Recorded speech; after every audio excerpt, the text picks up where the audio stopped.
Βουλγαρία. Έχει κάνει ένα φοβερό διδακτορικό.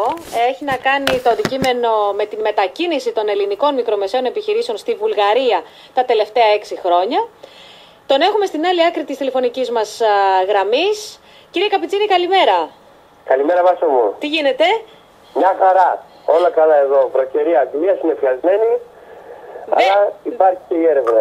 Δεν σας ζηλεύουμε, γιατί από την 1η του Νοέμβρη μέχρι και σήμερα δεν έχουμε δει ήλιου πρόσωπο. Και ειλικρινά τώρα καταλαβαίνω την αξία του φωτός στην Ελλάδα. Που αυτό σημαίνει Ελλάδα. Ελλάδα σημαίνει φως. Λοιπόν, θέλω να μας πεις τι ακριβώς έχεις κάνει. Δεν θέλω να αναφέρω και αυτό που μου έγραψες, θα μας τα πεις εσύ αυτά. Πώς ακριβώς ξεκίνησες την έρευνα, τι έκανες, από πού ορμόμενος ξεκίνησες αυτή την έρευνα, γιατί αυτό το αντικείμενο. Μιλάμε για χιλιάδες επιχειρήσεις, Νίκο Καπιτσίνη, χιλιάδες επιχειρήσεις που έχουν φύγει στη Βουλγαρία λόγω του φορολογικού καθεστώτου. Σε ακούμε λοιπόν. Λοιπόν, είναι πολλά αυτά που έχουμε να πούμε. Αυτό που πρέπει να ξεκαθαρίσουμε καταρχάς είναι ότι δεν είναι καινούργιο φαινόμενο. Τουλάχιστον σε μικρότερη ένταση ξεκίνησε από τη αρχές δεκαετίας του 1990 και μετά, με την αλλαγή του καθεστώτος στη Βουλγαρία. Τότε υπήρχε μια τεράστια κινητικότητα επιχειρήσεων κυρίαρχα στον χώρο του φασών και του ρουξισμού, όπου ολόκληρα βιομηχανικά συστήματα στην Ελλάδα ουσιαστικά ξεκληρίστηκαν για διάφορους λόγους, δηλαδή πίεση από την ενιαία αγορά της Ευρωπαϊκής Ένωσης, το άνοιγμα αγορών της αγοράς σε τρίτες χώρες, το ενιαίο νόμισμα, όλα αυτά οδήγησαν σε μια συνολική μετακίνηση σχεδόν όλου του κλάδου προς τις βαλκανικές χώρες και κυρίως στη Βουλγαρία, με τον ουσιαστικό τερματισμό του κλάδου στην Ελλάδα, όπου αριθμούσε 20.000 επιχειρήσεις και πλέον νομίζω με τα βίας αριθμούς 2.000. Μετά το 1985 έχουμε κάποιες μεγάλες επιχειρήσεις. Αυτές ήταν κυρίως μεσαίες προς μεγάλη μεγέθους επιχειρήσεις. Μετά το 1995 αρχίζουμε μεγάλες επιχειρήσεις οι οποίες αρχίζουν να επενδύουν στη Βουλγαρία. Κυρίαρχος είναι ο τραπεζικός τομέας. Αν πάει κανείς στη Βουλγαρία, ακόμη και τώρα θα δει πάρα πολλές ελληνικές τράπεζες με το ίδιο ή διαφορετικό όνομα μέσω δικατρικών. Χωρίς τη γραφειοκρατία βέβαια στο τραπεζικού συστήματος ελέγχεται από ελληνικά συμφέροντα. Και υπάρχει το τομέα της τυπής και ο τομέας κατασκευών. Όλα αυτά από το 1995 μέχρι το 2005.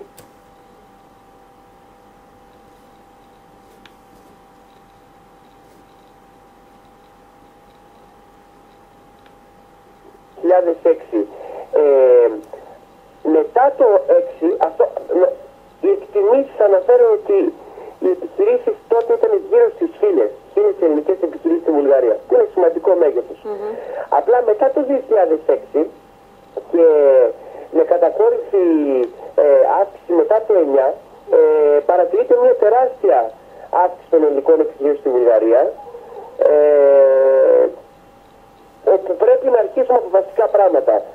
Γιατί μιλάμε για μια ερημοποίηση οικονομική και βιομηχανική της Βόρειας Ελλάδας. Πρέπει να συνειδητοποιήσουμε πολύ σοβαρά ότι την τελευταία πενταετία έχει χαθεί το 30% των ελληνικών επιχειρήσεων. Δηλαδή τώρα αριθμούσαν γύρω σε 950.000 ελληνικές μικρομεσαίες επιχειρήσεις το 2009, ίσως και 10. Πλέον μιλάμε για γύρω σε 650 με 700.000 ελληνικές μικρομεσαίες επιχειρήσεις. Είναι συνολικό θεσμό, δηλαδή έχουν κλείσει πολύ περισσότερες, αλλά ανοίγουν κιόλας. Και θα δούμε και σε ποιους τομείς και ποιους κλάδους είναι πολύ ενδιαφέρον αργότερα. Λοιπόν, λίγο να το επαναλάβουμε αυτό και να μιλάς σε παρακαλώ λίγο πιο αργά, γιατί είναι πολύ σημαντικά αυτά που μας λες. Δεν προλαβαίνω να τα γράφω και να τα ακούει και ο κόσμος και να τα εμπεδώσουμε κιόλας. Λοιπόν, έχουμε την τελευταία πενταετία, έτσι, έχουν φύγει πόσες επιχειρήσεις από τη Βόρεια Ελλάδα προς τη Βουλγαρία? Λοιπόν, ο αριθμός που είπα πριν είναι για το κλείσιμο ελληνικών μικρομεσαίων επιχειρήσεων. 950.000. Ναι, ήταν 950.000 γύρω στο 10 και τώρα ο συνολικός αριθμός ελληνικών μικρομεσαίων επιχειρήσεων σε όλη την Ελλάδα γύρω σε 650 με 700.000. Μάλιστα. Αυτές μιλάμε για κλείσιμο. Μέσα σε αυτές συμπεριλαμβάνονται και αυτές που φύγανε για Βουλγαρία, κάποιες άλλες κλείσανε και ανοίξαν στη Βουλγαρία. Είναι πολλές οι μέθοδοι οι οποίοι ακολουθήθηκαν, θα τις δούμε σε λίγο. Ναι. Είναι όμως δύσκολο να εκτιμηθεί ο ακριβής αριθμός των ελληνικών μικρομεσαίων επιχειρήσεων ή και συνολικά των ελληνικών επιχειρήσεων στη Βουλγαρία για διάφορους λόγους. Καταρχάς δεν είναι υποχρεωτικό να γράψει κάποιος την επιχείρησή του στο επιμελητήριο στη Βουλγαρία. Κάτι που υπάρχει και μια λογική να αλλάξει και στην Ελλάδα, ακόμα δεν έχει αλλάξει. Στην Ελλάδα είναι υποχρεωμένος επιχειρηματίας να γράψει την επιχείρησή του στο επιμελητήριο. Όχι στη Βουλγαρία όμως. Στη Βουλγαρία δεν υπάρχει επίσημη βάση για ελληνικές επιχειρήσεις στη Βουλγαρία, δεύτερον. Τρίτον, είναι ένα εξαιρετικά δυναμικό φαινόμενο με επιχειρήσεις να ανοίγουν και να κλείνουν σχεδόν σε καθημερινή βάση. Οπότε καταλήγουμε στο συμπέρασμα ότι ο αριθμός ποικίλει ανάλογα με την έρευνα και τις πηγές της. Εγώ με κάθε επιφύλαξη μπορώ να εκτιμήσω ότι στις αρχές μέσα του 2014, της τρέχουσας χρονιάς, υπολογίζω ότι υπάρχουν 3 με 3.500 ενεργές ελληνικές επιχειρήσεις συνολικά στη Βουλγαρία. Μάλιστα. Και εδώ πρέπει να δούμε και λίγο και το ενεργές, γιατί υπάρχουν και πολλά δημοσιεύματα τα οποία μιλάνε για πολύ μεγαλύτερο αριθμό, δικαιολογημένα είναι, αλλά θα πρέπει να τα εξηγήσουμε. Αυτό τι συμβαίνει? Υπήρχε δηλαδή μια λογική ότι υπάρχουν γύρω στις 13 με 15.000 ελληνικές επιχειρήσεις στη Βουλγαρία. Ο αριθμός αυτός ίσως να είναι πραγματικός ως εγγεγραμμένες επιχειρήσεις, γιατί όποια επιχείρηση γράφεται στη Βουλγαρία, γράφεται στο Commercial Register, που είναι το εμπορικό, ας πούμε, το εμπορικό μητρό του Υπουργείου Οικονομικών της Βουλγαρίας. Παρόλα αυτά, από αυτές και το κατάλαβα και εγώ με την επιτόπια έρευνα, από αυτές τις επιχειρήσεις δεν είναι ενεργές όλες. Και υπάρχουν πολλοί λόγοι για αυτούς, για αυτή την κατάσταση. Και δεν είναι και τωρινή κατάσταση. Δηλαδή υπήρχαν και στο παρελθόν προ-κρίσης ελληνικές επιχειρήσεις που εγγράφονταν στη Βουλγαρία, αλλά ουσιαστικά ποτέ δεν λειτουργούσαν. Και φυσικά η διαδικασία αυτή είναι καθόλου ανώμιμη. Οι κύριοι λόγοι που δεν λειτουργούν ή που ουσιαστικά αναμένουν είναι ότι προσπαθούν να δοκιμάσουν τη βουλγάρικη αγορά, είναι ότι προσπαθούν να έχουν μια λογική σωσιδίου, αν συμβεί κάτι στην Ελλάδα, να έχουν στη Βουλγαρία την επιχείρηση. Είναι εξαιρετικά φθηνό το κόστος έναρξης και διαδικασία της επιχείρησης, δηλαδή η διαδικασία ποικίλει από 3 έως 10 μέρες και από κόστη από 250 έως 1.200 ευρώ. Εδώ θα πρέπει να βάλουμε και μια υποσημείωση. Υπάρχει ένας τεράστιος ανταγωνισμός μεταξύ φοροτεχνικών εταιριών στη Βουλγαρία, οι οποίες ουσιαστικά απασχολούνται μόνο για την έναρξη και λειτουργία επιχείρησης κυρίως ελληνικών, δηλαδή έχουν ανοίξει δεκάδες, ίσως και εκατοντάδες, ειδικά στη Νότια Βουλγαρία τα τελευταία χρόνια. Υπάρχουν λογικές που θέλουν οι επιχειρηματίες να αγοράσουν κάποιο κομμάτι γης, και υπάρχουν και 3 σημαντικοί οικονομικοί λόγοι, οι οποίοι ουσιαστικά ίσως μπαίνουν και στη λειτουργία της αυτής καθεαυτής επιχείρησης. Δηλαδή υπάρχει μια λογική των τεκμηρίων, για την αποφυγή τεκμηρίων σε διάφορα είδη πολυτελείας, όπως τα αμάξια και το καθεξής, τα οποία είναι καθόλου ανώνυμα εφόσον υπάρχει επιχείρηση πάνω, ενώ υπάρχουν δημοσιεύματα τα οποία διατρανώνουν το αντίθετο. Υπάρχουν προσπάθειες από Βούλγαρους νομικούς ή εταιρείες να αποδείξουν ότι αυτό είναι κάτω από τους νόμους της Ευρωπαϊκής Ένωσης, ειδικά όταν έχεις κάποια συγκεκριμένα χαρτιά ρεύματος και το καθεξής. Υπάρχει μια λογική με των κοινοτικών συναλλαγών, δηλαδή συναλλαγές μεταξύ επιχειρήσεων που ανήκουν σε χώρες της Ευρωπαϊκής Ένωσης για μείωση του ΦΠΑ. Αυτά είναι τώρα πιο τεχνικά θέματα. Νομίζω δεν χρειάζονται. Δεν χρειάζονται αυτά. Όχι, Και το τρίτο είναι και η λογική των τριγωνικών συναλλαγών, η οποία προσπαθεί, υπάρχουν 3 επιχειρήσεις σε 3 διαφορετικές χώρες και γίνονται συναλλαγές μεταξύ αυτών των τριών με σκοπό να επωφεληθεί ο επιχειρηματίας με τη λιγότερη φορολογία. Αυτά τώρα είναι για τις επιχειρήσεις οι οποίες λειτουργούν, μισολειτουργούν και το καθεξής. Υπάρχουν πολλές από αυτές και εμείς πρέπει να επικεντρωθούμε όμως στο καθαρά, στις 3.000 οι οποίες έχουν και τις επιπτώσεις ανάλογες. Οπότε υπάρχει μια ποιοτική αλλαγή μετά το 2008, ενώ υπήρχαν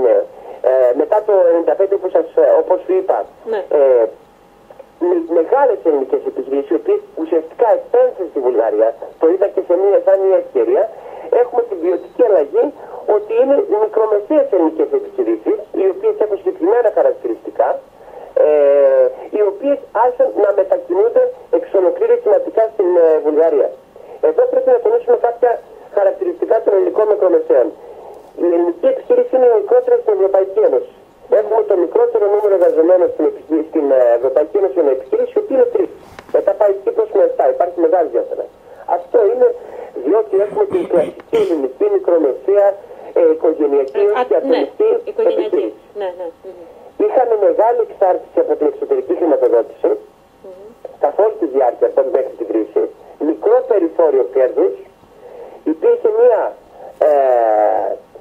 δυναμική λειτουργία της αγοράς μέσω επιταγών και υπήρχε και μια τάση προς υπηρεσίες προς τον τομέα των υπηρεσιών μετά την αποβιομηχανοποίηση της οικονομίας.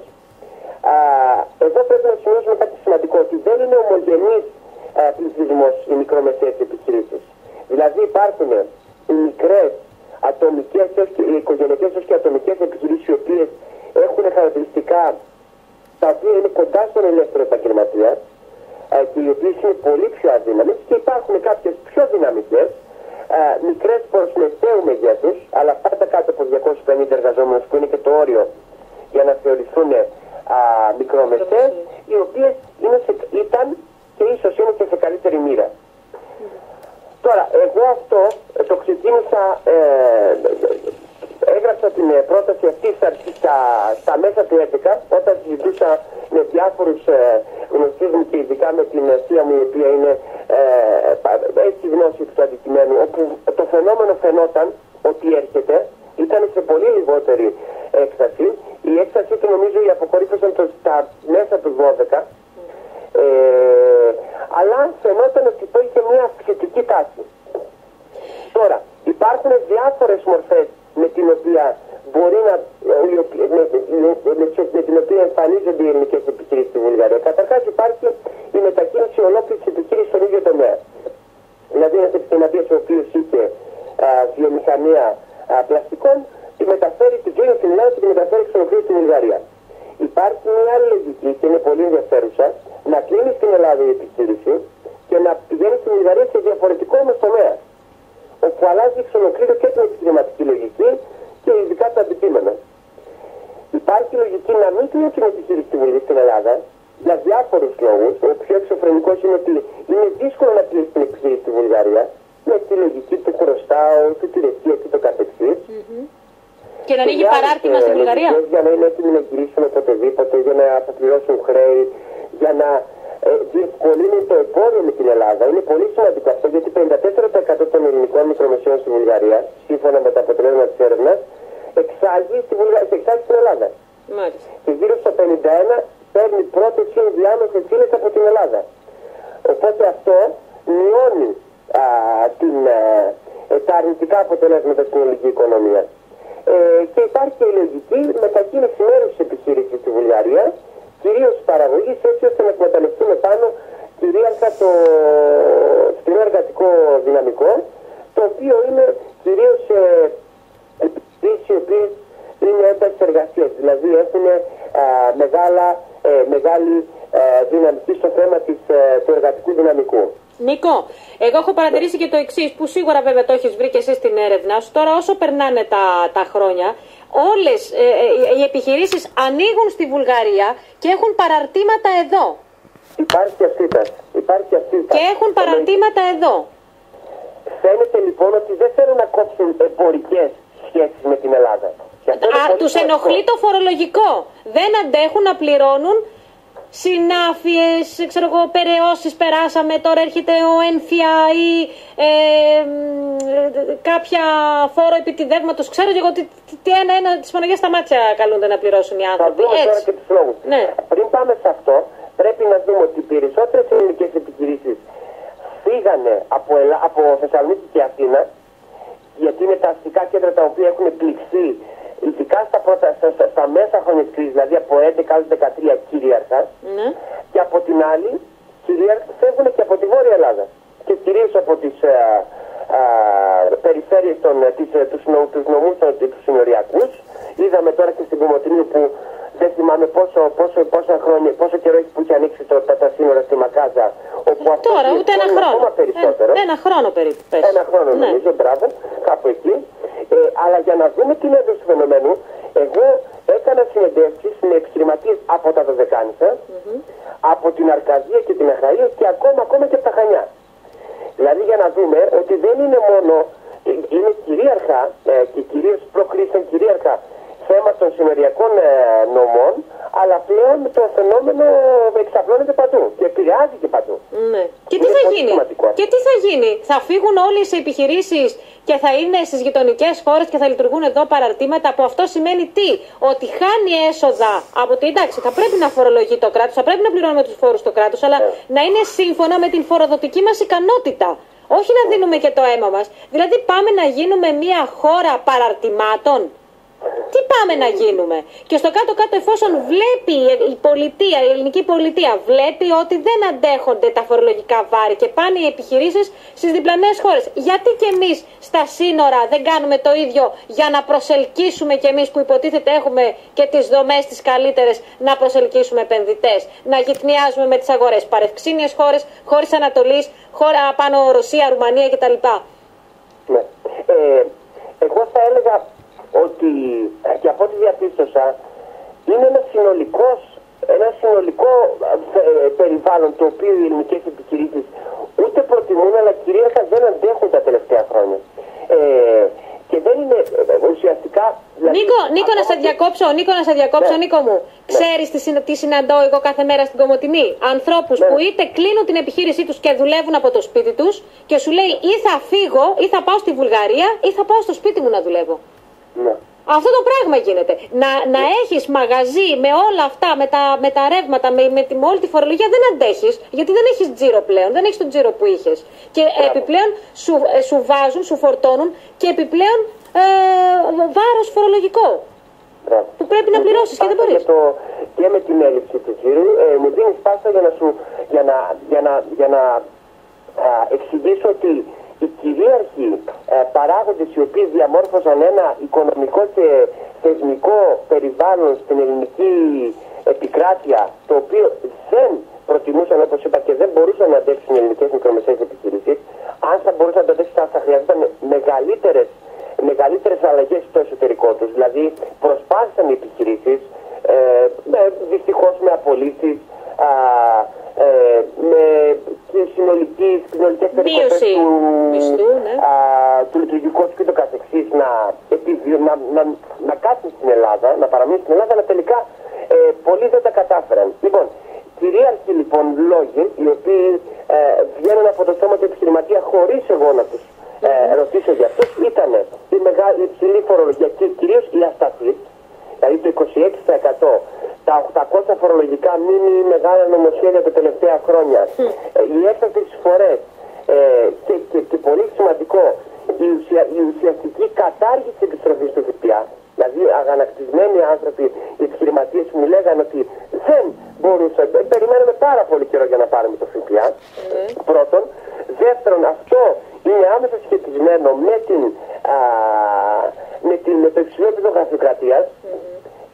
Τρίτον, είναι η μεγάλη έλλειψη ζήτησης στην αγορά, δηλαδή όταν έχεις 27% ανεργία, έχεις τόσες τεράστιες περικοπές στους μισθούς, έχουμε 30% φτωχοποιημένο το ποσοστό του ελληνικού λαού κάτω από το όριο της φτώχειας, δεν έχει την αγοραστική δύναμη ο πολίτης να αγοράσει και το καθεξής. Και το τέταρτο είναι η δύσκολη πρόσβαση στη χρηματοδότηση στην εξωτερική, όπου αυτό είναι σημαντικό γιατί όπως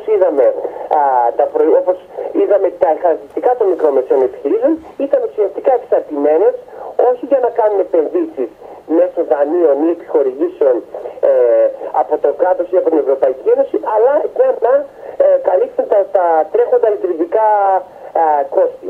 Δάνεια λοιπόν όχι για ανάπτυξη, απλά για συντήρηση. Αυτό έγινε. Αυτό γινόταν.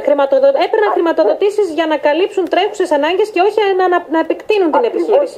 Γιατί έτσι ήταν και γραφεία της ελληνικής οικονομίας. Δηλαδή να έχουμε γύρω στο 85% των ελληνικών μικρομεσαίων να έχουν μικρά περιθώρια κέρδους, δηλαδή να μην μπορούν να αναπτυχθούν πολύ, οι υπόλοιπες να έχουν μαζί με τις μεγάλες να μπορούν και το καθεξής, αλλά η μορφή χρηματοδότησης ήταν αυτή η οποία τους επέτρεπε να συντηρηθούν και να έχουν κάποια μικρά κέρδη. Είναι σημαντικό εδώ να δούμε ότι έπαιξε σημαντικό ρόλο ο φόβος για πιθανή κατάσχεση καταθέσεων χωρίς να ερωτηθεί ο καταθέτης αν χρωστούσε παραπάνω λεφτά, το οποίο άρχισε να εφαρμόζεται ή να είναι νόμος κράτους από το 2013 και μετά, και είναι σημαντικό το ότι δεν μπορούσαν να χρησιμοποιήσουν τις επιταγές λόγω της παντελούς έλλειψης εμπιστοσύνης στην ελληνική αγορά. Δηλαδή όταν αυτά τελείωσαν μέσα σε μία νύχτα, έμειναν ξεκρέμαστοι οι επιχειρηματίες χωρίς να μπορούν να εξαργυρώσουν επιταγές και επίσης χωρίς να μπορούν να έχουν την εμπιστοσύνη για τις συναλλαγές και το καθεξής με τους πελάτες. Και φυσικά ήρθαν πάρα πολλές συναλλαγές οι οποίες τελικά δεν πληρώθηκαν και μείναν ξεκρέμαστες οι επιχειρήσεις. Αυτά είναι πάρα πολύ σημαντικά γιατί λειτουργήσαν να διαμορφώσουν ένα ασφυκτικό και πολύ επικίνδυνο οικονομικό και θεσμικό πλαίσιο για τις ελληνικές επιχειρήσεις, οι οποίες τελικά δεν μπορούσαν να το αντέξουν και τελικά καταφεύγουν στη λύση της Βουλγαρίας, τη μετακίνηση στη Βουλγαρία, με τρεις σκοπούς, οι οποίοι έρχονται σταδιακά και αν όλα τα πράγματα πάνε σωστά. Πρώτον, εκεί στη Βουλγαρία, το οποίο είναι ένα άλλο θέμα και πολύ σημαντικό. Πρώτον, να επιβιώσουν, δηλαδή να συνεχίσουν να λειτουργούν. Δεύτερον, να αρχίσουν κάπως να ανακάμπτουν. Και τρίτον, να πάνε και σε μια λογική αύξηση ή ισοσκέληση των κερδών, έτσι ώστε να αρχίσουν να αναπτύσσονται και το καθεξής. Δεν είναι όμως ότι αλλάζουν συνολικά τη λογική του οι Έλληνες επιχειρηματίες με τη μετακίνηση της επιχείρησης. Δηλαδή θέλει κάποιο καιρό έτσι ώστε να προσαρμοστούν στη Βουλγαρία, να βάλουν νέες λογικές και το καθεξής. Είναι πολύ σημαντικό να δούμε ότι το εργατικό κόστος στην Ελλάδα δεν ήταν τόσο σημαντικό ώστε να αποτρέψει τις ελληνικές επιχειρήσεις να λειτουργήσουν στην Ελλάδα. Δηλαδή η κατακόρυφη μείωσή του έως 35-40% έκανε το εργατικό κόστος να μην είναι από τους σημαντικούς παράγοντες μέσα σε αυτό το πολύ επικίνδυνο οικονομικό πλαίσιο. Το κύριο ήταν η Δηλαδή, θέλω να πω ότι δεν τους πήραζε τόσο το κόστος όσο οι φόροι που έπρεπε να πληρώσουν. Οι φόροι και όλοι οι παράγοντες. Ναι, οι φόροι και όλη η γραφειοκρατία και όλα αυτά. Επειδή έπεσε κατακόρυφα, υπήρξε μια ανοίξη για τις εισφορές, αλλά ήταν πολύ πιο, δηλαδή στους επιχειρηματίες οι οποίοι συνεντευξιάστηκαν προ-κρίσης, το εργατικό κόστος ήταν πολύ πιο σημαντικό. Γιατί ήταν και πολύ πιο πάνω. Δηλαδή το 1995 ήταν 1/12 η αναλογία των μισθών Ελλάδα-Βουλγαρία. Το 2012, 17 χρόνια μετά, ήταν 1/4. Έχει μια κατακόρυφη μείωση δηλαδή. Ορίστε. Ναι. Επίσης οι επιχειρηματίες έβγαλαν έναν μεγάλο θυμό για το ελληνικό κράτος και το πώς συμπεριφέρεται, καμία εμπιστοσύνη στους θεσμούς και μια γενικότερη αγανάκτηση. Μάλιστα. Τώρα, επιγραμματικά στη Βουλγαρία πήγαν εκεί επειδή βρήκανε χαμηλή φορολογία, κανονική επιστροφή του ΦΠΑ, χαμηλή γραφειοκρατία και φυσικά χαμηλό εργατικό κόστος. Αυτό παίζει ρόλο για να τραβήξει τις ελληνικές επιχειρήσεις σε αυτή τη χώρα. Και υπάρχει και ένα τέταρτο, το οποίο είναι η εύκολη πρόσβαση ή φτηνή ενέργεια και πρώτες ύλες, όπου μπορούμε να δούμε ότι η λογική αύξηση ενέργειας στην Ελλάδα τους κάνει να καταλαβαίνουν την ενέργεια στην Βουλγαρία, παρόλο που δεν είναι φτηνή, ως έναν ελκυστικό παράγοντα, γιατί είναι πολύ φθηνότερη από την Ελλάδα. Παρόλο που έχει πωληθεί και σε τσέχη ηλεκτρική εταιρεία, τη δημόσια, το βουλγάρικο ηλεκτρικό, παρόλα αυτά το βλέπουν σαν έναν από τους ευρωϊκούς παράγοντες για να λειτουργήσουν εκεί. Μάλιστα. Νίκο, επειδή τελειώνει και ο χρόνος, κρατάμε 3.500 επιχειρήσεις ελληνικές μικρομεσαίες στη Βουλγαρία, ενεργές, έτσι, που έχουν φύγει από τη Βόρεια Ελλάδα και όχι μόνο. Μπράβο. Και όχι μόνο. Μάλιστα. Ακριβώς. Αυτή σου την έρευνα που θέλω να σου δώσω συγχαρητήρια και για την πρωτοβουλία σου και για όλη τη δουλειά που έκανες, πήγες στη Βουλγαρία, έμεινες εκεί καιρό, έδωσες ερωτηματολόγια. Μίλησες με Έλληνες επιχειρηματίες, έτσι κατέγραψες το σφιγμό τους. Σου την έχει ζητήσει κάποιος? Μήπως θα πρέπει να τη χρησιμοποιούν ως ένα εγχείρημα οι μικρομεσαίες επιχειρήσεις για να διεκδικήσουν από την ελληνική πολιτεία κάτι? Δεν ξέρω, κάπως θα πρέπει να αναδειχθεί αυτή η έρευνα. Καταρχάς, εμένα ο μεγάλος αυτό που με έκανε τελικά να διαλέξω την εργασία, η οποία είναι ακόμα σε υποεκτέλεση. Ουσιαστικά τώρα αναλύονται τα αποτελέσματα και συγγράφεται η πτυχιακή εργασία. Το έκανα για να προσπαθήσω να βοηθήσω τις περιφέρειες να πάμε ένα βήμα παραπέρα στην ανάλυση των φαινομένων που γίνονται εν μέσω κρίσης, έτσι ώστε να βοηθηθούν οι τοπικές οικονομίες να ανακάμψουν κάπως και ούτω καθεξής. Είμαι σε ανοιχτή επικοινωνία και με τους επιχειρηματίες και με τοπικά επιμελητήρια. Υπήρξε και μια λογική να υπάρχει μια επικοινωνία με τα τοπικά εργατικά κέντρα, γιατί κυρίαρχα η μεγάλη επίπτωση είναι, και να το πούμε και αυτό, είναι στο εργατικό δυναμικό. Δηλαδή υπάρχει εκτίμηση ότι απασχολούν 150.000 εργαζόμενοι στη Βουλγαρία. Αυτή τη στιγμή είναι και επιχειρήσεις. Όταν το 2011 απασχολούσαν μόνο 80.000. Και κάποιοι μεταφέρουν και τους δικούς τους. Αυτό δεν είναι δεδομένο φυσικά, αλλά υπάρχουν τιμήσεις από διάφορες επιχειρηματίες και επιμελητήρια της Βουλγαρίας. Είναι πάρα πολύ σημαντικές επιπτώσεις, γιατί συμβάλλουν στην ερημοποίηση των οικονομιών της Βορείου Ελλάδας. Λοιπόν, για να αλλάξει θέλει πολύ βαθιές αλλαγές. Δηλαδή δεν είναι να κατεβάσουμε τη φορολογία ή να ρίξουμε τη γραφειοκρατία. Είναι πολύ σημαντικά τα θέματα και θέλουν πολύ μεγάλη κουβέντα και ουσιαστικά θέλουν και αλλαγές. Μάλιστα. Νίκο, εμείς θα δούμε τι μπορούμε να κάνουμε. Μπας και έρθεις και εδώ και το παρουσιάσεις στην Κομοτηνή σε ένα από τα επιμελητήρια. Να σε ευχαριστήσουμε πολύ. Από πού είσαι, δεν μου είπες, από πού είσαι? Είμαι από Θεσσαλονίκη. Είσαι από Θεσσαλονίκη, δικός μας. Οπότε τα γνωρίζεις τα θέματα. Λοιπόν, σε ευχαριστώ πολύ. Κρατάμε την επικοινωνία, Νίκο, εμείς και τα ξαναλέμε. Να είσαι καλά, Νίκο. Σε ευχαριστώ πολύ. Σε ευχαριστώ. Να είσαι καλά. Να είσαι καλά, να είσαι καλά. Λοιπόν, φεύγουμε. Τα λέμε αύριο. Γεια σας.